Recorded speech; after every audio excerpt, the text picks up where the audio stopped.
We need to get into a mode where people rely less on cars, and the best way to do that is to have housing as close as possible to existing transit stops. Leif Genzert is the vice president of Ride SD, a grassroots public transport advocacy group. He says their organization is pleased about the bill's passing. The Ride SD truly believes that increased ridership and good public transport comes with density.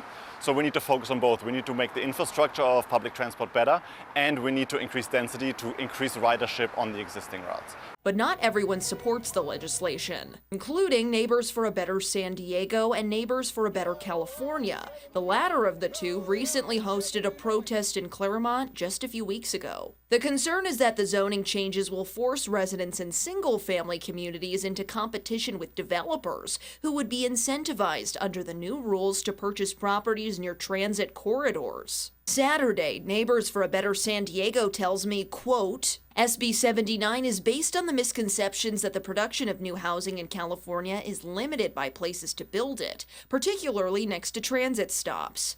To the contrary, California cities have already thoughtfully zoned for housing where local planners know it will best leverage investments in transit and connect residents to jobs and other destinations.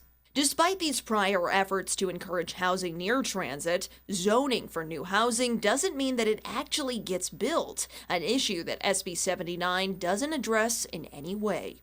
The statement goes on to say that housing production is not driven by state projections of homes needed for low to middle income households, but that developers are pushing to produce upscale units at the rate that the market can absorb them, without substantially driving rent prices down. We have average home values of about $1 million and up. That is not feasible for people to buy or to even rent. So we need to increase density to build more affordable units.